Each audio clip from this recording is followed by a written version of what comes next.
the most joy or the most happiness and the most fulfillment I felt seeing the transformations of the people and the willingness and determination to basically go all the way and see what is there in their deeper selves.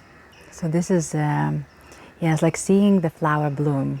This would be probably the best experience that I witnessed. Most profound moments of yoga of now are silence. It is really interesting to see and observe oneself and others and the environment when there is silence, and every single being actually sees and discovers and feels that there is so much in the silence, that silence actually is full of answers.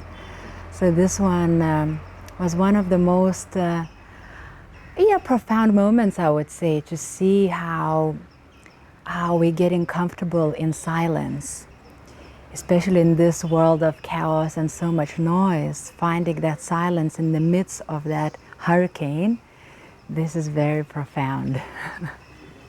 This course affected me in the many various ways. First of all, it helped me to slow down, meaning when we slow down, everything becomes so much more clear. So in that profound slowing down during this whole course, unfolded in these moments, and I could see the unfoldment of the bigger now, of that real present moment that involves not only myself or the other, it involves everything what is happening right now here. Also, this course empowered me to come closer to myself and to recognize those qualities that maybe have been overlooked or not recognized. So yes, it came a lot of empowerment in this course, where I could see that this is here too, all these beautiful qualities that I have. This course is based on Kriya practices and pranayamas, or I would say the biggest part is based on that.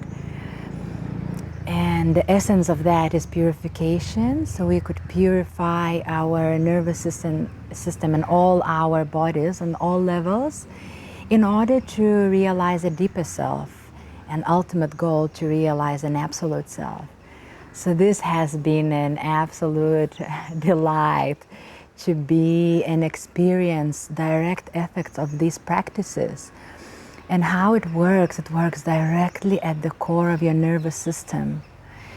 It goes deeper, awakening those neurons and those memories that are not seen, or maybe the connections that have been broken. They come into surface for us to see and heal and reconnect and reunite those neurons within ourselves, like reunite our community, so that would reflect in our outer world too. So yes, and it goes to yoga itself, reuniting inside and outside, and then seeing that all is here one anyway. The importance of healthy and strong nervous system, I would say it's the most important thing. It's the most important thing, and in my seeing is the biggest priority, is the first thing that everyone should take care of, because all springs from here. If we are capable to digest within our nervous system certain happenings in our lives, certain emotions, certain energies, with that strength with the nervous system, we are capable to live a harmonious life, and also to dive deeper into ourselves and to open to higher consciousness. So I see that nervous system is the core of a healthy living and the quality of life. Yes, is this the quality of life? The importance of levels of consciousness is that, first of all, that it gives the knowledge, it gives the knowing where one is at. It's like a GPS, like a map for oneself, to see where you are, and also, more important even, to see what is your next step.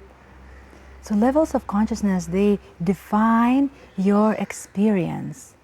And when one can understand how it works, then it is easier. It is easier to proceed. It is easier to make a next step. And then from here, the willingness arises, because you can directly experience the effects of, let's say, expanding your consciousness. So from one consciousness level to another consciousness level, you see the big difference. And this is the biggest power, the biggest motive that keeps you going forward. So knowing that, it is very essential, because yes, human beings, they need explanation, so this really helps. Guided meditations,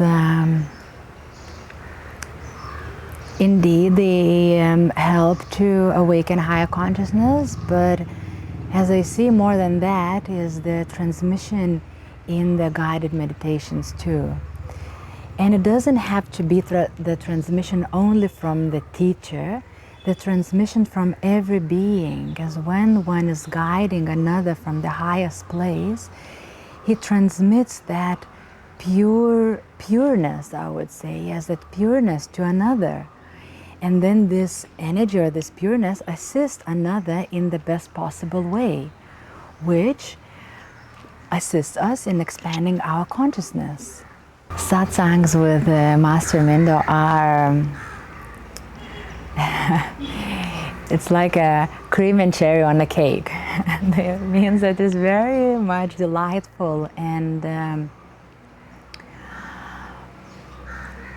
what it brings within myself is that a sense of trust. So there's a lot of amplifying of trust of oneself, and also amplification of safety, that it is okay to be wherever you are, and it's okay to experience whatever you experience. Also, it brings that lightness, because many times we carry this heaviness, and when you come to satsang, it feels like this heaviness just dissolves and just drops. So this is the opportunity to recognize that lightness is here too. So these satsangs are very special kind of pointers for one to see what is always here. So when we leave satsang and we go to our natural living, these imprints that they've been transmitted in satsang, they stay with us. Well, this is my direct experience. I recognize them in my daily life. Like, okay, this one I recognize in satsang, and it's here. So it is very powerful because it's direct.